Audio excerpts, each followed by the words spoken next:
caras bem louco, né? Vamos lá? A do João? É, com a minha música. Eu já coloquei, pô. A do João é essa aqui, ó. Quer ver? Ah, é verdade. Ah lá, pronto. A jaquetinha. Boys Don't Cry. Ah lá. Ah lá. É rebelde, fora da lei, fora da lei. É. Mas tá bom, vamos lá, senão a gente... O povo vai matar nós. Nossa. O nosso clipador ali quer almoçar daqui a pouco também. Vai. Você zera ali pra mim, só pra ficar ligado ali?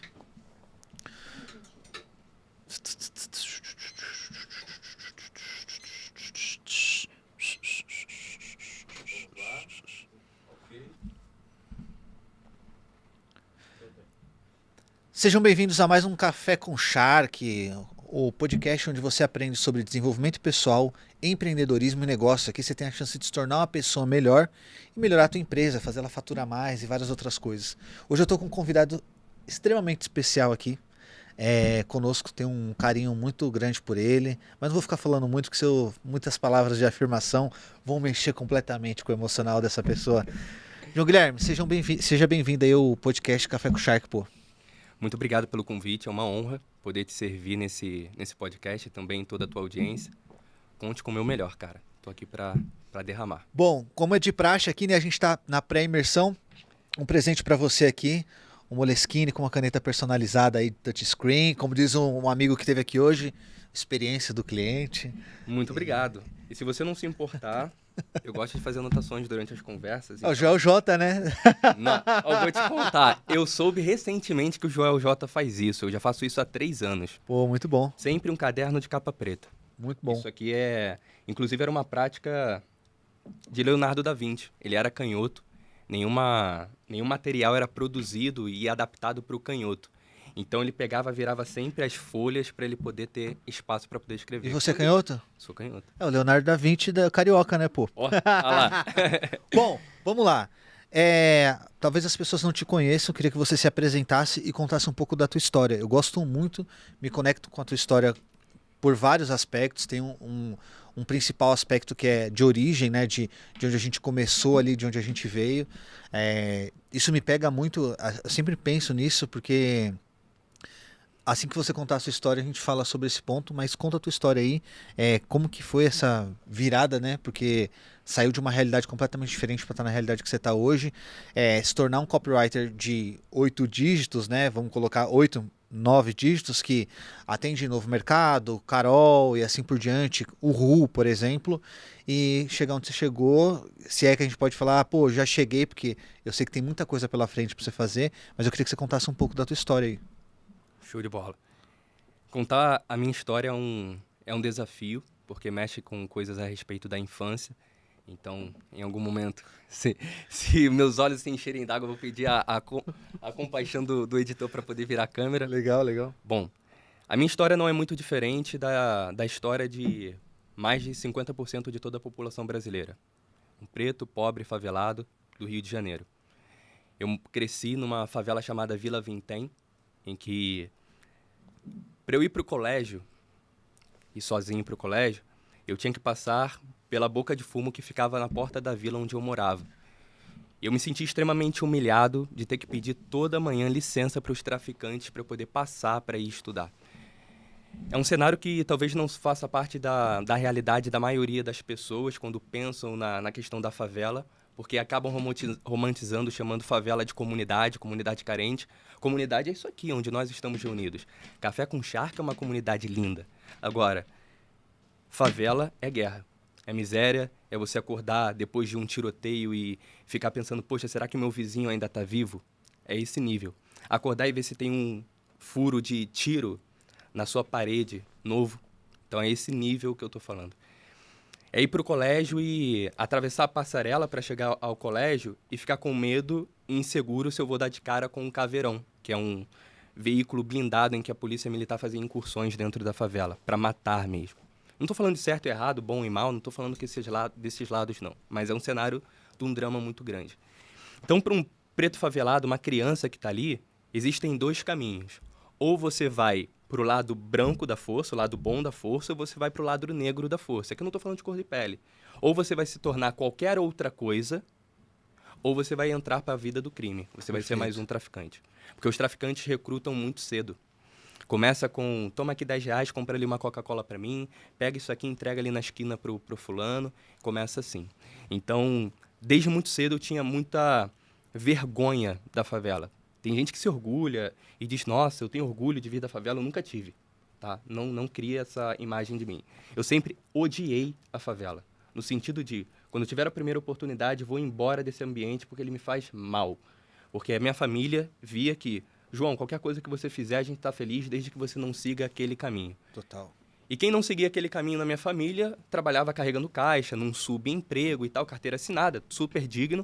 Mas o meu sonho quando criança era, cara, eu quero trabalhar com alguma coisa que eu não tenha que carregar peso.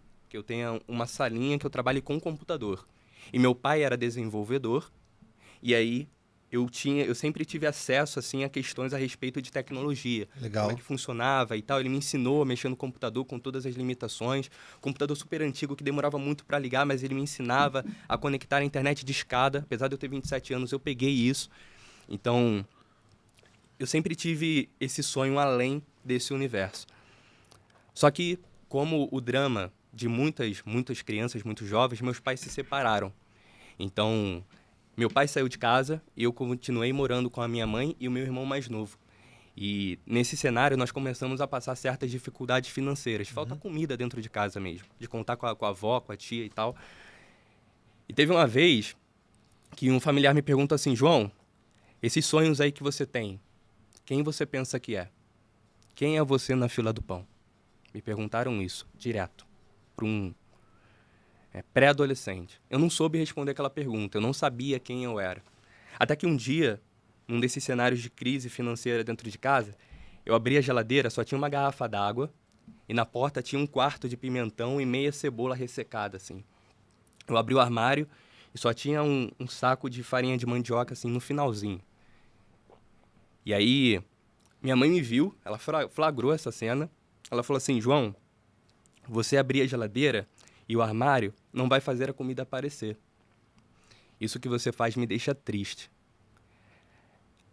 Ali, naquele momento, naquele pico de tristeza, aquele impacto emocional, eu soube exatamente a resposta para a pergunta que me tinham feito um tempo atrás. Na fila do pão, eu não sou padeiro, eu não sei fazer pão. Eu não sou dono do empreendimento, eu não tenho dinheiro. Eu não sou quem vai comprar pão porque eu não tenho dinheiro nenhum para nada, mas na fila do pão, eu fui, eu sou e eu sempre serei o que tem mais fome. E a partir disso, eu comecei a pautar todas as decisões da minha vida. Comecei no meu primeiro emprego, sim, carregando caixas numa transportadora no Rio. Acordava às 4, 5 horas da manhã, ia para o trabalho logo cedo. E aí trabalhava até 9h48 da noite, pegava o último trem voltando para casa, ia dormir mais de meia-noite para acordar 4, 5 horas da manhã de novo, não tinha qualidade de vida nenhuma. E no pouco tempo livre que eu tinha no transporte público, seja numa hora de almoço do trabalho, eu estudava em pé, porque se eu estudasse sentado eu ia dormir. Então eu estudava em pé, estava sempre com um livro, sempre com anotações, para encontrar alguma coisa que me tirasse daquela realidade para eu alcançar aquele meu sonho, trabalhar de fato com internet, com computador, alguma coisa que eu sonhava quando era menor. E nessa jornada eu tive a oportunidade de assumir o marketing. Uma empresa apostou em mim, apostou porque eu não tinha experiência, acreditou nas minhas ideias, de assumir o marketing de um colégio conceituado no Rio de Janeiro, que tinha 100 anos de existência. E nesse colégio, resumindo, nós fizemos uma campanha que foi completamente disruptiva. Ninguém acreditava, a não ser a diretora. Porque dos 100 anos de colégio, 45 anos tinha uma coordenadora que cuidava da comunicação. Então só faltava ter busto dela dentro do colégio, ela mandava e desmandava. E aí eu apresentei a minha ideia de campanha para o fim do ano, setembro, outubro, é quando os colégios começam a captar para o ano seguinte. E ela falou, muito boa essa sua ideia, João, mas nós não vamos fazer desse jeito. Nós vamos fazer desse outro jeito aqui, porque é como eu gosto, e sempre deu certo dessa maneira. E ali eu me senti numa bifurcação. Ou eu engulo isso e vambora, fazer mais do mesmo, ou eu me posiciono como mais faminto. Falei, olha, era até Maria o nome dela. Maria, é o seguinte, eu sou responsável pela comunicação do colégio. A última palavra deveria ser minha. Então, eu acredito que nós devamos seguir esse caminho. Se você não concordar, eu vou levar para a direção e ela vai decidir, a diretora. Ela falou, então leva, tudo bem. Vai, compra lá a briga. Fala que você discordou de mim. Aí eu fui. A diretora matou a questão com 2 perguntas. A primeira foi, João, quem é o responsável pela comunicação da instituição? Falei, sou eu. E a segunda, e João, qual você acredita que é a campanha que vai trazer mais resultado pra gente? A primeira, que é a sua, ou a segunda, que é a dela? Aí eu falei, a minha, a primeira. Ela falou, então essa discussão tá terminada, faz como você achar que deve fazer. Nessa campanha a gente investiu aproximadamente R$ 5.000 e tivemos em retorno em contratos para o ano seguinte 496 mil reais em novos contratos, novos alunos. Todo mundo ficou muito feliz. Menos a coordenadora. Menos a Maria. Menos a Maria. E aí, para encurtar a história, sofri ali um grande ataque racista dela. Ela falou, eu não tenho que gostar de gente de cor, você fez o que você deveria fazer e tudo mais, mas eu não preciso gostar de você. E aí eu pedi demissão e abri a nossa empresa, minha e do André, que é a Anjo, uma empresa de comunicação, porque eu percebi que esse mesmo trabalho que eu prestava para uma empresa, eu poderia trabalhar com 2, 3, 4, 5 empresas de dentro de casa. E aí, nessa jornada, trabalhei com um canal de TV. Um executivo viu o jeito como eu estruturo comunicação e falou, cara, vamos marcar uma reunião? Um cara que não dá nada, assim, você olha foto, nada, um perfil fantasma. Falou, então, eu sou o executivo de um canal de TV, eu tenho acompanhado o seu trabalho, vejo os seus resultados, eu queria saber se você aceita assumir o nosso time de copy aqui. Então, assumi o time de copy do canal Uhu, e em menos de um ano nós saímos de 6 membros na equipe para mais de 20 no time de marketing. Nós crescemos bastante. E logo em seguida eu fui convidado pelo Jonatas, o CEO do Novo Mercado, para assumir o time de copy deles lá. Então essa jornada aí sempre foi pautada com, na fila do pão, eu sou aquele que tem mais fome. Massa, eu gosto muito da tua história, e aí quando eu te falo que a gente se conecta é porque eu literalmente vi essa realidade, e aí é o que você falou de fato mesmo, assim, né? Vamos pegar em ordem cronológica, do momento que você conta a história, de passando da mesma realidade. Eu morava de frente com a boca de fumo para poder ir para a escola, tinha que passar pela boca de fumo. A parede da casa onde eu morava era a parede onde os tiros cessavam, então era ali que se encerrava realmente.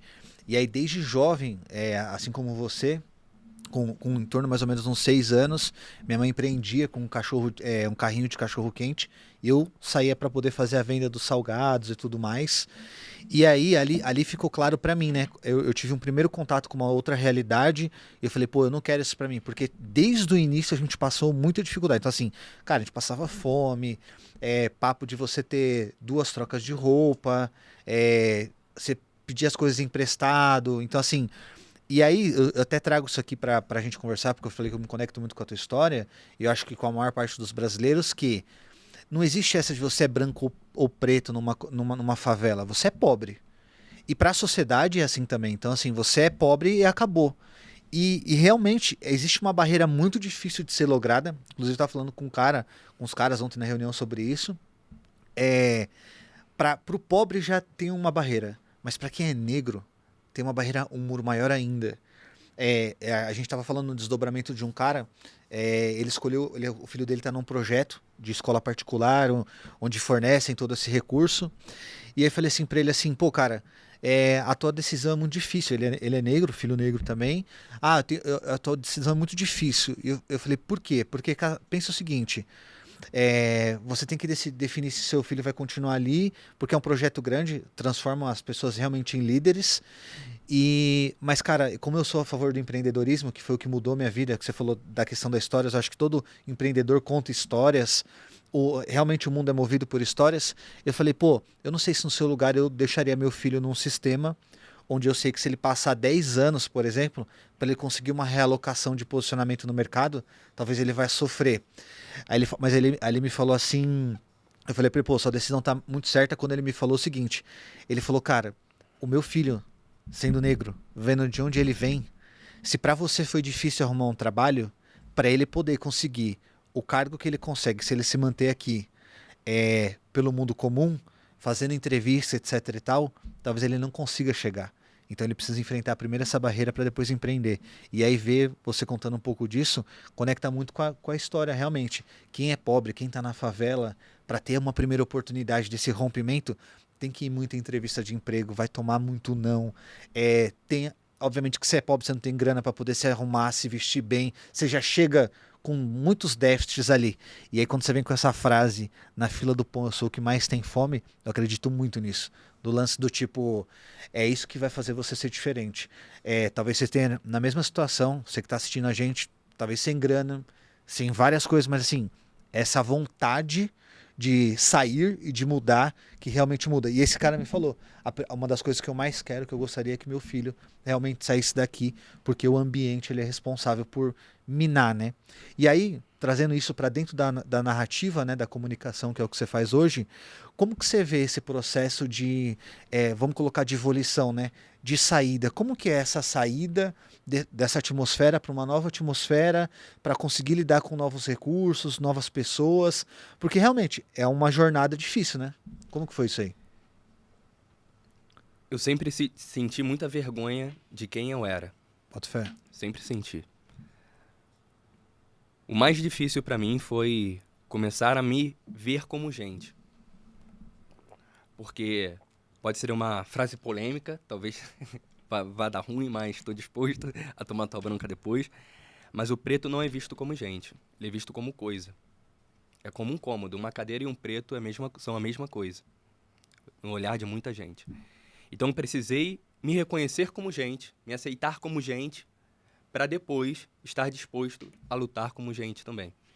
Porque uma coisa que é muito clara é que os ambientes, todo ambiente funciona como uma bolha, independente do tamanho dela. É sempre uma grande bolha. E a bolha, ela luta para que o ambiente seja mantido e indivíduos estranhos não adentrem e as pessoas como nós não saiam. Cara, na boa, olha para o mercado digital, olha para o empreendedorismo. Quantos empresários pretos de sucesso você conhece? Você vai contar na palma de uma mão e não vai usar todos os dedos, pô. No mercado digital ainda, não tem. Então, o primeiro passo, condição sine qua non, cara, eu aprendi a me amar, a me respeitar, a reconhecer o meu próprio valor. E a partir disso, encontrar no meu valor a confiança suficiente para furar as bolhas. Mostrar que, na fila do pão eu sou o que tem mais fome, não para entrar para ser um barulhento, falar, nossa, sou preto, tenho pena de mim, de forma alguma. Eu vou conquistar o seu respeito, não a sua piedade. Os meus resultados falam por mim. Top. Muito Você bom. vai ser obrigado a me engolir com respeito. Engolir seco. Pode me odiar, mas os meus resultados, eles vão impulsionar o teu negócio. Isso você não pode negar. E é muito louco isso, né, cara? Porque quando você fala dessa narrativa, tipo, vocês vão ter que me engolir, eu lembro do Zagalo, né? O Zagalo, vocês vão ter que me engolir! Mas tem uma música do Partido Alto, que é um grupo de samba, que diz assim: quem está de fora não entra, nem sai de dentro pra fora. Quero deixar na saudade a turma que ficou de fora. Esquindim-dim da viola.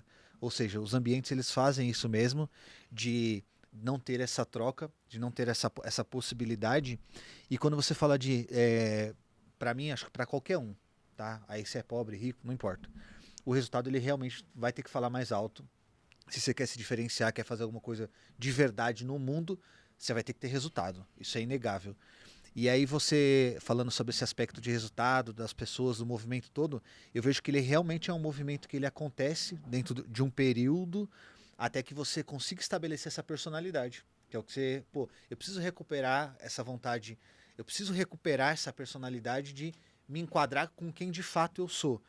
E essas barreiras que você fala do digital, de tudo, realmente, assim, é cada vez mais fechado. E aí eu vejo que você é o porta-voz de várias pessoas, entende? De uma nova realidade. Você fala assim, pô, mas eu mexo com comunicação, com copy. Talvez para o mercado seja, aí colocando nas profissões, copywriter, gestor de tráfego, designer, social media. Talvez a galera ocupe essa posição meio de objetificada, né? Quem seria a grande cadeia do marketing? Os especialistas e os estrategistas. Eles são as grandes bolas da vez. Mas eu acho que quando você tem essa fome que você falou, essa vontade, você consegue, através do resultado, mudar isso e colocar um novo cenário, vamos colocar assim. E aí, em cima disso, eu quero te fazer uma primeira pergunta aqui já. Todo mundo fala sobre narrativa. Tudo que nós estamos falando aqui é sobre uma narrativa. Quando você defende o teu movimento, quando você defende as tuas crenças, você está construindo uma narrativa. E eu queria que você desmistificasse um pouco o que é narrativa para o público que está ouvindo a gente conseguir construir isso e entender de maneira simplificada. Pô, vamos lá. Muito se fala hoje no mercado sobre storytelling e sobre narrativa, mas quando você pede para as pessoas explicarem o que é storytelling de forma objetiva e como usar, como funciona, as pessoas vão se limitar a não, storytelling é importante porque contar histórias a gente faz o tempo todo. Pelo amor de Deus, vamos lá. Vamos fazer isso de uma forma simples, aproveitando até a analogia do último convidado, que foi muito boa a respeito de plantas. Storytelling é a junção de duas palavras, story, que é a história, e telling, que é a organização, a narrativa. Narrativa nada mais é que a organização. Vamos imaginar que nós estamos aqui no podcast. Você entrevistar uma pessoa no podcast é a história. A narrativa é tudo que nos cerca.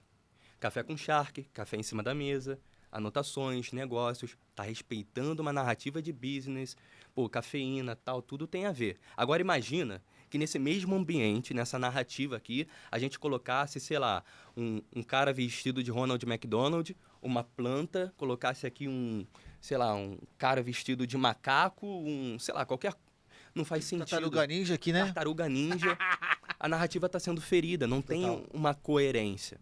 Existe uma obra de Haruki Murakami que chama 1Q84. É um dos livros mais vendidos da história do Japão. Nessa narrativa, ele apresenta dois personagens, o Tengo e a Aomani. A Aomani representa a história e o Tengo a narrativa. A Aomani é uma menina completamente caótica, ela tem muitas ideias, ela é viva, ela é maluca, mas não tem organização nenhuma. A história dela não tem pé nem cabeça, são vários pontos altos, vários clímaxes, que no final das contas não fazem o menor sentido. Já o Tengo é um cara focado na organização, ele quer cada coisa no seu lugar entrando no momento certo. Mas é chato. O Tengo é chato porque não tem vida a narrativa dele. Quando você junta a Aomani com o caos dela, a história dela, e o Tengo com uma organização, aí nós temos uma história muito bem contada. Numa analogia ainda no cenário de plantas, imagina a imagem de uma floresta. Tem ninhos de pássaros, tem um riacho, né, uma clareira, tem vários animais e tal. Essa é a nossa narrativa. Agora imagina um incêndio nessa floresta. É a história sendo contada. Um incêndio ele pode acontecer na cidade grande, pode acontecer no vilarejo, pode acontecer numa floresta. O lugar onde a história acontece é a narrativa. Então, o lugar onde o podcast está acontecendo é a narrativa desse podcast. Tudo que eu construo de forma intencional e fez você, por exemplo, antes da gente iniciar, você falar, poxa, eu lembro de você toda vez que eu vou nadar porque você tem essa ideia aqui. É proposital. Porque um dos meus maiores jargões é eu sou eu e a minha narrativa, o meu contexto. Se eu não salvo a minha narrativa, eu não salvo a mim mesmo. É um lema de guerra, cara. Se eu não salvar o ambiente onde eu estou inserido, cara, eu me perco no meio do caminho. Então, eu acordo sim às 4h30 da manhã. É loucura? É loucura. Eu acordo sim às 4h30 da manhã, leio um livro por semana, faço treinamento toda semana, reúno com o time para revisar. É uma rotina intensa, insana? Para muitos pode parecer que é. Mas é uma rotina coerente, uma narrativa coerente para quem, na fila do pão, é o que tem mais fome. Muito forte isso, né? Que a galera acha que narrativa é outra coisa, né? Eu acho que essa analogia que você trouxe, por exemplo, da diferença, né, do story e do telling, dessa construção, já começa a tangibilizar para a pessoa até para ver se ela consegue comunicar alguma coisa na internet. Quando você vai falar, por exemplo, dos maiores erros, acho que para todo mundo, né? E aí, eu não estou ileso, você não está ileso, a comunicação tem esse problema, né? Se a gente não fizer uma boa estruturação, eu sempre vou ter conflitos. A gente teve convidado, por exemplo, como o Diego aqui, falando sobre posicionamento. E aí, quando a gente fala sobre posicionamento, é estético, narrativa e energia. A comunicação sempre vai estar lá, essa habilidade vai estar lá. Inclusive, até honrando, o Olavo de Carvalho, ele diz numa das suas aulas, ele diz o seguinte, que é preferível que você aprenda sobre retórica do que química. Porque química você vai aprender inevitavelmente em algum momento. Agora, se você domina a habilidade da retórica, você tem um superpoder para conseguir contar histórias e mover as pessoas. É a história do cara que tá vendendo brigadeiro lá no Farol, né? Se o cara chegar lá e ficar oferecendo brigadeiro, talvez as pessoas não comprem, mas se as pessoas colocarem lá, esse é o último brigadeiro que eu vou vender para conseguir comprar minha casa, talvez as vendas naquele dia acabem aumentando pela questão da comunicação, Um né? exemplo claro até dessa questão da narrativa e da história, tem um violinista famoso, que eu não lembro o nome, que ele estava tocando no metrô de Nova York com um Stradivarius. Eu vi isso aí, legal Um pra violino caramba. que custa 4 milhões de dólares. E ninguém parou para dar atenção para ele. A história é a mesma, mas ele estava numa narrativa que não o valorizava. Então ele precisou subir ao palco para que pessoas que pagam milhares de dólares de euros para poder ouvi-lo tocar as Exato. mesmas sinfonias que ele tocou no metrô. Só que ele Exato. estava na narrativa errada. Perfeito. Vou até aproveitar esse gancho de que você no ambiente certo vai ser sempre valorizado. Você no ambiente errado, você vai ser abafado, as pessoas vão tirar a tua força, vão tirar as tuas ideias, vão menosprezar os teus sonhos. E eu falo isso porque vale para tudo.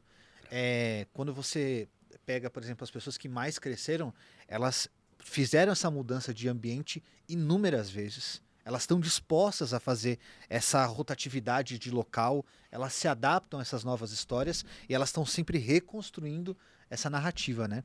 E aí, dentro desse processo de narrativa, eu queria que você colocasse assim, quais são os 3 principais erros que você vê não só dos profissionais, mas dos clientes que você atende, do geral assim, de quem está na internet hoje em relação à narrativa. Perfeito. 3 principais erros que eu vejo a galera cometendo a respeito de narrativa. Primeiro erro, as pessoas não se conhecem. A primeira coisa que eu faço quando inicio qualquer projeto de construção de uma narrativa, seja de um especialista, pessoa física, seja de um grande negócio como um canal de televisão, eu pego as pessoas envolvidas, os tomadores de decisão, e entendo qual é a história desse projeto.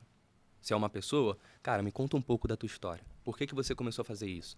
Qual foi o teu maior primeiro desafio? Como é que foi a transformação da vida do teu primeiro cliente? Como é que ele viveu o melhor depois? Qual é a tua utilidade? Para que você serve? Porque se você não serve para nada. Então quero te ajudar a servir. Me conta a tua história. Primeiro, entender quem ele é. Perfeito. Depois, entender qual é a imagem que ele quer transmitir. Porque é preciso ter coerência na narrativa. Perfeito. Porque se eu falo sobre exercícios, por exemplo, vamos imaginar que eu sou um especialista que fala sobre alongamento, exercícios, vida saudável e tal. E todo, sei lá, segunda, quarta e sexta eu tô numa belada postando foto de um drink. É incoerente, cara.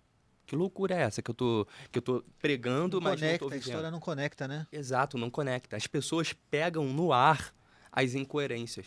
O cara fala que ele é muito bom, muito vendedor, é muito incrível, mas no final das contas ele tá remando assim com todas as forças para fazer 1, 2 vendas. Isso não existe, cara. Total.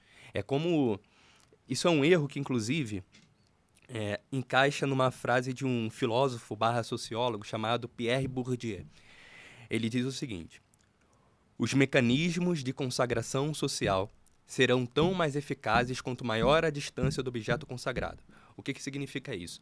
Os especialistas, prestadores de serviços, as pessoas que estão metendo a cara para produzir conteúdo, elas estão arrotando muito o resultado. Eu sou bom, eu faço, eu aconteço, eu fiz isso, eu fiz aquilo, 6 em 7, 7 em 7, 8, 9. Cara, muito legal.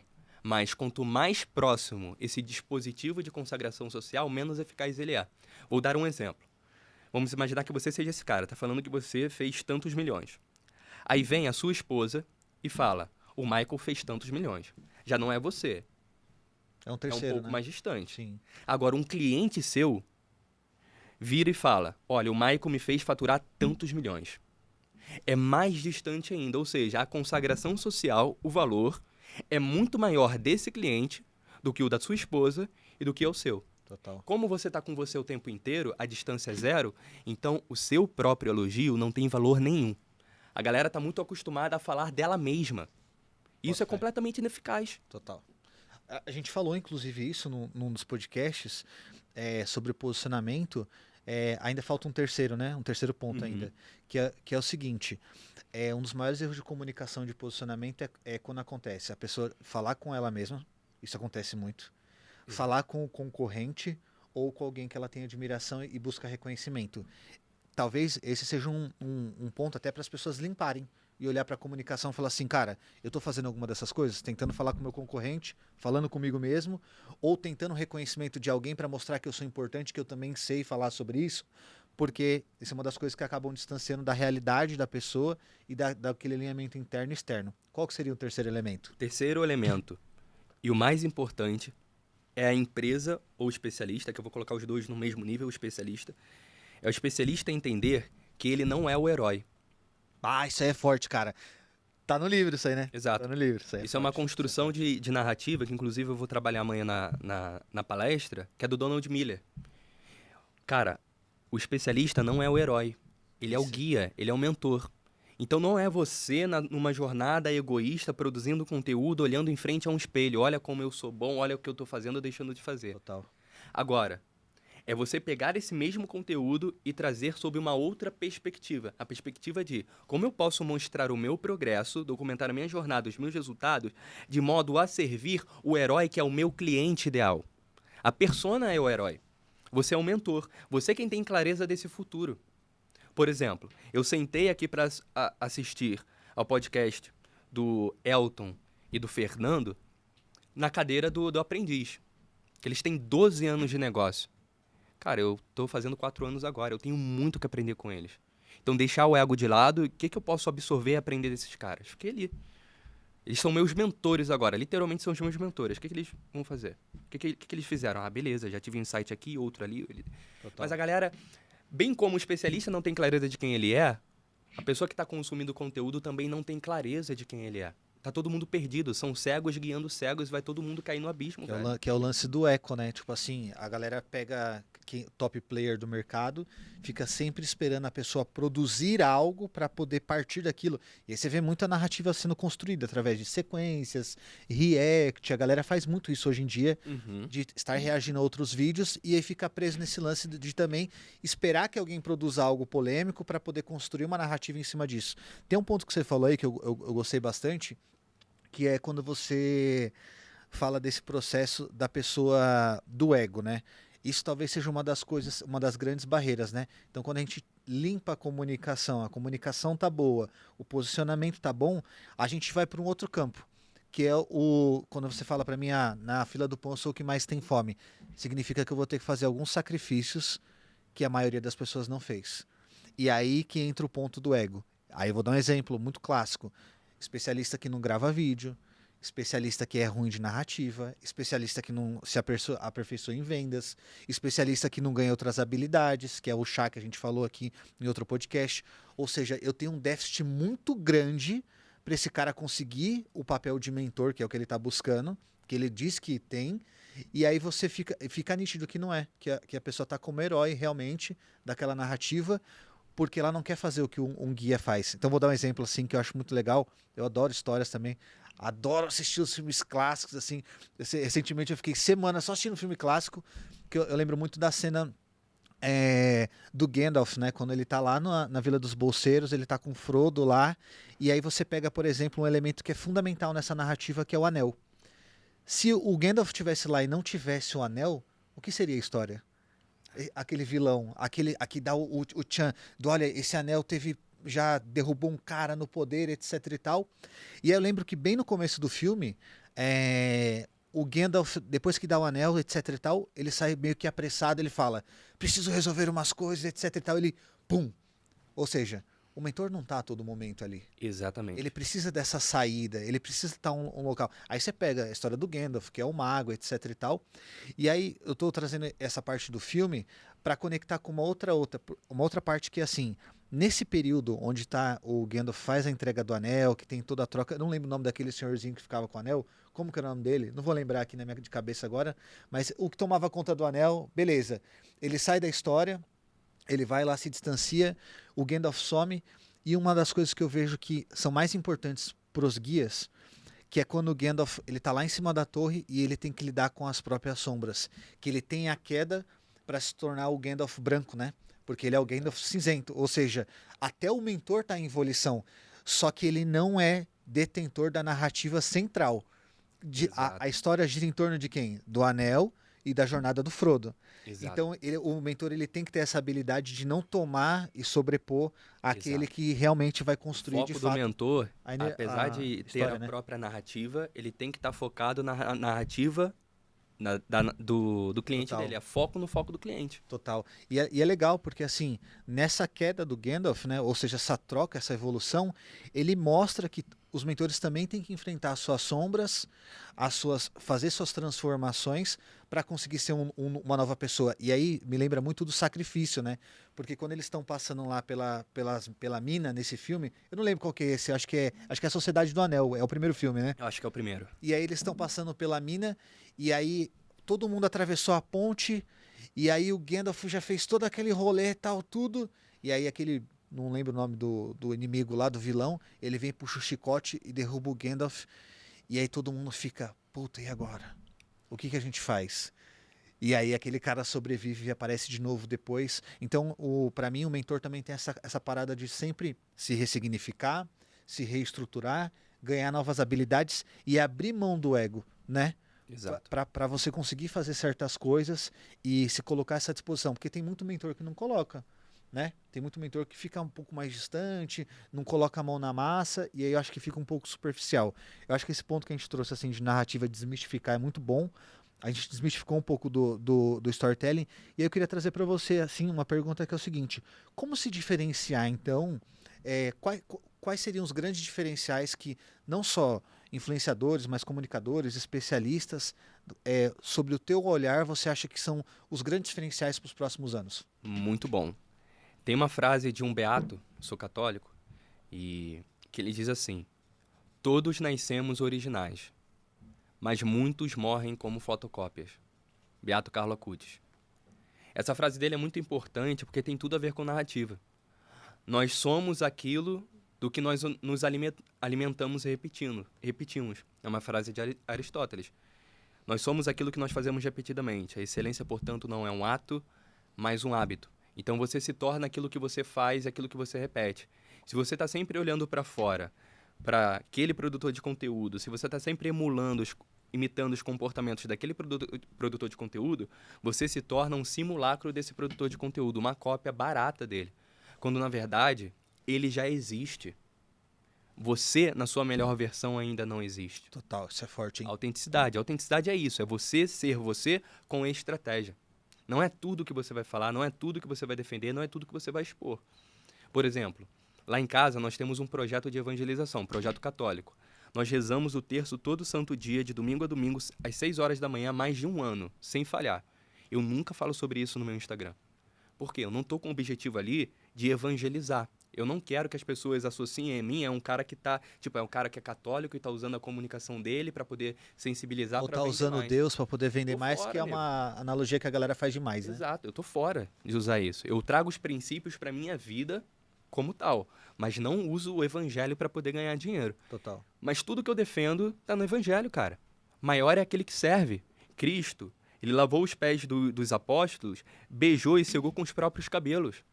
E o mentorzão quer botar um jaleco, beber água na taça e eu sou intocável. Quer vender mentoria de um jeito bizarro. Coloca um encontro a cada 15 dias, não aparece, não engaja, não tá ali com a comunidade, aí fica todo mundo de boa. Você acha então que, falando sobre grandes diferenciais assim de comunicação, a presença é um grande diferencial, né? Quando a gente fala, ainda pegando assim alguns elementos importantes para todas as personalidades, eu acho que a presença não só digital, mas a presença na história da construção narrativa dos seus clientes vai impactar muito.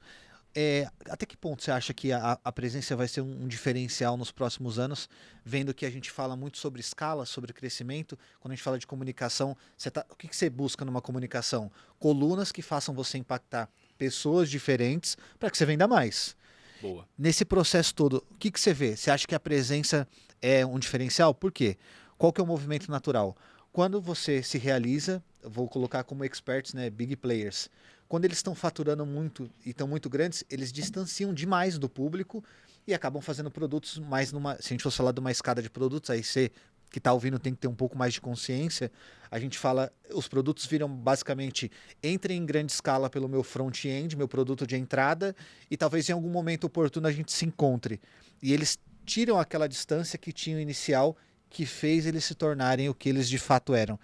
O que você vê que pode ser um diferencial para as pessoas, além da presença mais, igual você falou, tá mais presente nas mentorias, etc e tal, o que seria um diferencial para a pessoa conseguir se destacar? Perfeito. Tem uma frase da Carol Newman, uma cliente amiga, que ela diz o seguinte: as pessoas não compram o seu produto.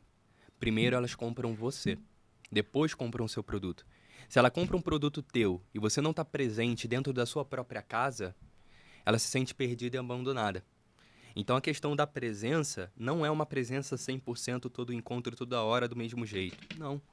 Mas são presenças esporádicas que fazem a manutenção do relacionamento, que foi o assunto do último podcast também. Porque numa era que nós estamos entrando, e aí o Elton trouxe muito bem, que nós estamos no início da parábola da inteligência artificial, em que tudo está ficando cada vez mais artificial, até a produção de conteúdo para stories a gente vai conseguir transformar em IA. Cara, o que faz você? É a tua presença, é a tua voz, é a tua história. Então, de forma objetiva, é você estar sempre presente, independente do produto. Eu trago como um grande case de sucesso desse movimento, que eu admiro muito, que é o Joel J. E o Joel, ele faz isso com uma maestria que eu não vejo ninguém, absolutamente ninguém fazendo. Quantas empresas o Joel J tem? Eu não sei. Inúmeras. 5, 7 empresas que ele fica rotacionando o tráfego dele.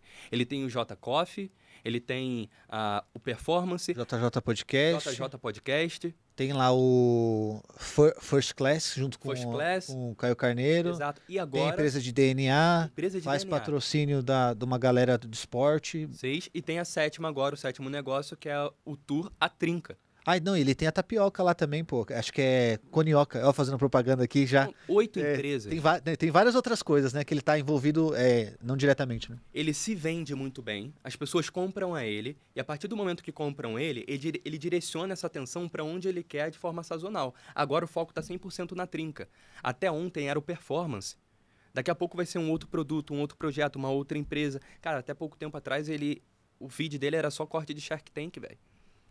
Olha como é incrível a construção. Ele faz as pessoas comprarem ele, a história dele, os valores dele, e a partir dessa compra, ele vende o que ele quiser, porque comprar o produto é um segundo passo. Então, a construção de uma narrativa, Total. quando ela chega no ápice, é uma coisa que a gente já conversou no off, é quando as pessoas compram a tua história. Total. Eu conto a minha história de forma estratégica e comercial. Porque eu sei que o cara que se vê no João Guilherme do passado, ele vai bater no peito e falar: caramba, velho, eu tô vivendo isso aqui hoje, como é que eu faço? Ele vai me procurar. Eu não dou ponto sem nó. Então, essa é a jogada. É ser você mesmo, vírgula, com estratégia. Tá. Tem até um ponto que eu gosto muito disso aí que você fala, que é o seguinte: eu sempre pergunto pros mentores assim, e esse talvez seja um dos grandes erros, né? Que a galera, quando se torna mentor, ou vai para mastermind, para palestras e tudo mais, todo mundo fala do ponto de vista e da realidade construída já. Ou seja, multimilionário, não sei o que lá, fica falando do estilo de vida, de carro. Peraí, o teu lead, ele quer ouvir o que você fez quando tava na merda. Exato. Ele quer ouvir o que você fez para poder sair da crise, o que você fez para poder resolver seus problemas com a sua família. E a galera se distancia, porque isso que eu te falei, conforme vai crescendo, vai se distanciando cada vez mais e não vai dando os recursos. Então, eu acho que talvez, trazendo junto com você um diferencial também, seja destrinche os problemas, destrinche os seus traumas, destrinche essas coisas todas, porque as pessoas vão se identificar nesse caminho. E isso vai manter a máquina sempre retroalimentada. Por quê? Eu vejo que falar sobre o que está dando muito certo é muito fácil. Exato. Eu quero que você me exponha qual é a realidade do que você fez quando não estava tudo bem. Eu sempre trago aquela história, né? Eu estava como corretor de imóveis, trabalhando 18 horas por dia, aí estava lá com uma dívida de 100 mil reais. Hoje, eu ajudo vários empresários que estão passando por uma dificuldade financeira. O cara quer saber o que eu fiz quando estava lá atrás. Exato. Ele não quer saber o que eu faço agora com a grana, onde que eu aplico, ele não quer saber disso. Ele quer saber o quê? O que você fez quando estava nessa mesma situação? E eu acho que esse é um dos pontos de conexão que a galera deixa muito fora da comunicação. Por quê? Você falou uma vez isso numa aula lá dentro da escola, que é as pessoas não estão reconciliadas com as suas próprias histórias. Exato. E se você não está reconciliado com as suas próprias histórias, não vai pra internet. Exato. Porque isso vai te fazer mal. As pessoas vão te engolir, velho. Exato, Se exato. você tiver vergonha da tua origem, as pessoas vão te engolir. Basta uma pergunta pra você se sentir o maior impostor do mundo. E a pessoa acaba desmoronando, né, depois que acontece isso. E aí eu queria trazer um pouco para você aqui, para a gente falar um pouco do mercado atual, né, em relação a copy, comunicação, mundo digital e real. O que você está vendo que está mudando aí? Boa. Essa é uma pergunta muito inteligente e é um problema latente. O profissional do digital não conhece o mundo real. O que eu mais vejo é gestor de tráfego, copy, designer, estrategista e tal, que nunca teve uma carteira assinada. Os caras nunca assinaram. Não sabe. Fala de empresa, o cara nunca assinou uma carteira, emprego, nunca mandou ninguém embora, Não né? sabe o que é um PIS. Total, Não sabe. total. Não sabe, não decorou o RG, não sabe nada, não sabe nada. Bota fé. Não sabe, nunca teve alguém num ambiente de trabalho tradicional, num momento de pressão, com uma meta agressiva para ser batida, alguém batendo no ombro e falando, vamos lá, cara, eu sei que você consegue. A gente precisa que você dê certo aqui esse mês, velho. Total.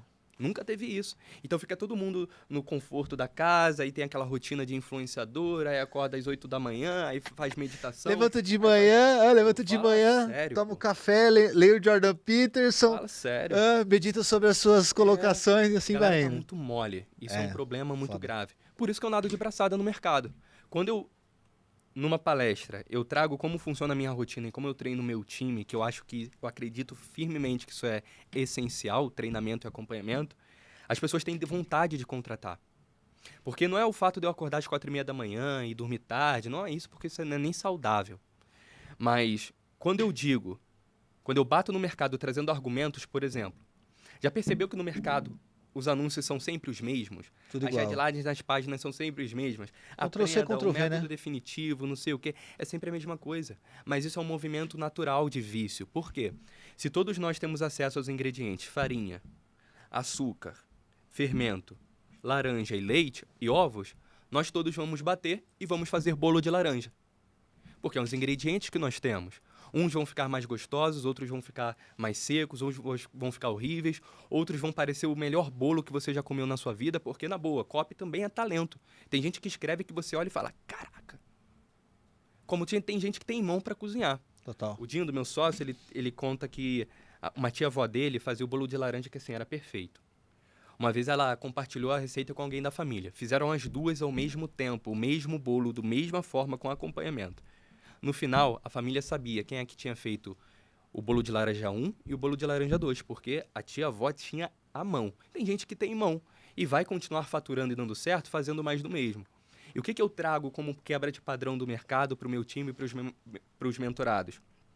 Velho, ao invés de fazer bolo de laranja, e se você trocasse a laranja por tâmaras? Já é diferente. Continua sendo bolo, continua sendo método, continua sendo técnica, mas o resultado é diferente. Total.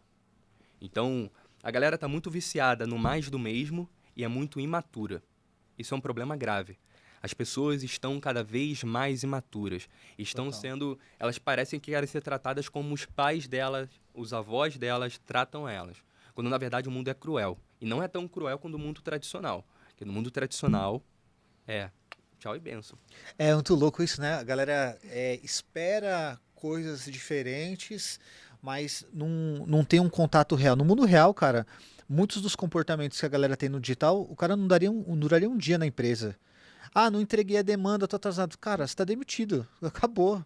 Não, mas é porque... Não, tipo, anyway, tchau. Minha tia passou acabou, mal, né? e aí eu fiquei 3 dias off cuidando dela. Meu amigo, é válido, tá tudo bem, você tem Ok, responsabilidade. eu te compreendo. Mas dá o teu jeito, nós temos um contrato aqui. Não, eu não contratei a tua tia, eu contratei você. Eu até te mandei isso, né? Eu vi uma matéria do JP lá da Hotmart que ele tava falando sobre isso. Inclusive a gente gravou um vídeo fazendo react e tudo mais. Sobre o quê? Sobre o nível de profissionais que a gente tem no digital depois do boom da pandemia e como a maioria desses profissionais são júniors. E aí até trago um ponto. Muita gente sai do CLT com uma habilidade, a gente falou sobre isso em outro podcast, de administração de demandas, etc e tal. E o cara não faz ideia que no empreendedorismo ele é júnior. Ele acha que ele chega a sênior porque ele tem uma habilidade e, vamos supor, é o melhor fazedor de bolo. Ele acha que quando ele vai empreender, ele é sênior. Ele não é, porra. Ele é júnior. E os caras têm esse descolamento de tempo, né? Do que é necessário para se tornar um sênior. E aí, você falou muito sobre ordem, rotina, repertório e tudo mais. Que dá para ver que você estuda, que você faz muita coisa aí. Me fala uma coisa. Qual foi o grande case que você atendeu assim que você tipo, se realizou? Falou, pô, legal trabalhar com esse especialista, gosto. Me conta um aí. Boa. O meu maior case foi a Elissa, minha mentorada. Não vou dizer o novo mercado, porque uma empresa que já está rodando é fácil, né? Tu não tem muito trabalho para fazer. Uma empresa que fatura 5 no mês, 5 milhões, tu escreve uma campanha que deu muito certo, faturou 7, cara, é um baita case de sucesso. É legal. Não tô dizendo que esses são os números do novo mercado, não, tá? Mas vamos imaginar que tenham sido esses os números. Não é tão grande quanto pegar uma copy, mãe, que está num concurso infeliz, ganhando, sei lá, 1.500 por mês, e levar ela a um cenário em que ela está fazendo 12 por mês com copy. Total. É muito maior o impacto.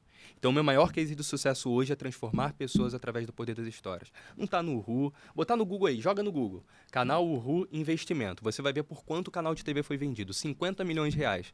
Poderia ostentar alguma coisa do tipo, trabalhei num projeto que foi vendido por múltiplos 8 dígitos. Meu irmão, eu não participei da construção desse projeto. Total. Não estava lá nem na fundação da empresa, pô? Eu nem peguei todo o investimento sendo feito. Total. Eu entrei, o fechamento já tinha acontecido, alguns milhões foram injetados, a gente foi rodando o projeto, deu certo, eles colocaram mais dinheiro, porque não foram 50 milhões de uma vez só. Total. Então, assim, a galera rota numa pegada imatura esses resultados, Total. mas o que eu gosto de trabalhar é a minha missão de vida. E a missão do meu negócio, que é transformar pessoas através do poder das histórias. É essa pena aí, né? Eu tenho essa pena tatuada porque a pena é o símbolo da escrita e do storytelling. O meu livro favorito é Evangelho segundo São João, em que, na passagem em que João deita no peito de Cristo num gesto de intimidade. Perguntou, mestre, quem é que vai trair? Eu não vou falar. Aí João vai lá na intimidade e fala, vai falar nem pra mim? Aí do coração de Cristo, ele recebe. Quem vai trair é quem coloca a mão no coisa comigo. Essa intimidade, essa transformação íntima de dentro para fora. É isso que eu acredito. Muito forte. Você fala desse lance, né, da história de Jesus. Puta, pra mim tem várias coisas construídas, principalmente com... Jesus tinha seus escolhidos, né? Ele tinha pessoas que eram mais íntimas. Então, quando a gente leva lá, né, pro especialista em pessoas lá do Thiago Brunet, pô, tinha as pessoas, os apóstolos estratégicos, necessários e os meus íntimos, né? Ele só revelava as coisas para algumas pessoas íntimas. E aí você falando sobre esse lance dos cases, cara... Eu admiro muito esse lance de você trazer e falar, pô, que seu maior case é essa pessoa, porque eu me lembro muito, me identifico pela escola de negócios. Então todo mundo fala assim, pô, mas você atendeu big players, fez lançamentos de múltiplos 8 dígitos, 9 dígitos, mas cara, eu fico muito mais feliz quando é o Frodo Bolseiro vencendo. Entendeu? Exato. Não é outro cara, é o Frodo. Eu vejo o meu cliente como o Frodo.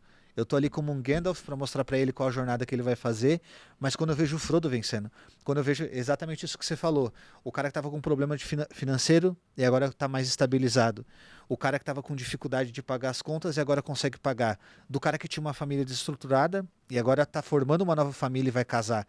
Então, realmente, eu acho que os grandes cases nossos sempre vão ser aqueles que estão sendo construídos agora, mas daqueles que partem do zero, porque é o que você falou. É fácil você catar um big player. É muito mais fácil hoje, já tá rodando uma operação, otimizar, fazer ajustes, e eu não tiro o mérito de quem faz isso, porque Sim. realmente o mérito é grande. Mas você catar alguém, um Frodo Bolseiro lá, despreparado, sem construção de história, sem nada, doido para poder fazer essa jornada e ir lá concluir sua missão do Anel, aí eu acho que é o grande diferencial. E me fala uma coisa, 3 dicas aí que o pessoal gosta de dica, né? 3 dicas que você daria hoje para a pessoa melhorar a sua comunicação aí. Falando para o especialista ou para o prestador de serviço? Ou Os todo dois. mundo? Beleza. Para quem tá no Instagram, vamos colocar assim que é o que todo mundo tá no Instagram. Porque acho que aí, se a gente for levar para LinkedIn, TikTok, aí a gente tem formatos diferentes de comunicação. Uhum. Mas vamos colocar então de uma forma seguinte: 3 elementos fundamentais para melhorar a comunicação e o posicionamento lá no digital, na internet. Perfeito. Primeiro, todas as outras pessoas já existem. Você ainda não existe no digital. Então tenha clareza de quem você é. Legal. Segundo, não traia os seus valores. Se você prega, por exemplo, uma ideia de que você vai, sei lá, que você é vegano, não posta do nada que tu tá numa churrascaria comendo um pedacinho de carne. Seja intencional, né? Seja intencional, cara. seja intencional, seja viva a sua narrativa de forma tão verdadeira quanto ela é. Se é uma mentira, tenha certeza de que a mentira não se sustenta. As pessoas sentem o cheiro da verdade. Total. Porque a verdade, quando abre a boca e é pronunciada, as pessoas não conseguem dar nome a isso. Mas quando a verdade é pronunciada, você ouve a voz de Deus. Ponto. É inconsciente, né? É inconsciente. E o terceiro? Terceiro e último ponto. Constância. Repetitio mater studiorum est, que significa a repetição é a mãe do aprendizado. Total. Se você não repetir, você não vai ficar bom. Se você não ficar bom na repetição, meu amigo, você já está sendo muito bom em ser um grande procrastinador. Total. Muito bom, né? Eu acho que, pô, quem passou por aqui por esse podcast, passa tudo muito rápido, né? A gente entra aqui, mas né, a hora que a gente começa a conversar, as ideias vão vindo, a coisa vai se desenrolando, mas eu acho que vai ser muito benéfico para todo mundo, não só para quem está numa realidade assim como a sua, como a minha lá, que está começando, mas para quem está agora no jogo também, para pensar diferente, que, como diz, né, o Fernando teve aqui no podcast falando sobre a questão da inovação, né? Inovar não é você fazer coisas mirabolantes, às vezes é só você ser você mesmo. A inovação já está aí, né? Tem uma maestria. João, como que as pessoas fazem para te achar nas redes sociais aí? Show de bola. Para me achar no Instagram, nas redes sociais como um todo, o JGui. O JGui. E o da empresa, @Anjo Comunicação. Legal, muito bom. Bom, você que ficou com a gente até agora, na descrição aqui vai ter todos os links, né, das redes sociais, você me encontra lá, @Michael Franklin. E agora para a pergunta ultimato do podcast aqui, que eu sempre faço para a galera é, se você pudesse deixar uma frase para o mundo assim, o que você diria para as pessoas? Meu lema de vida. É tudo sobre histórias. Religiões, relacionamentos, aulas, é tudo sobre histórias. Sempre, sempre foi, sempre será. Massa. Bom, muito bom ter o João Guilherme aqui e a gente se vê no próximo podcast. Tamo Um junto. abraço. Valeu. Certo?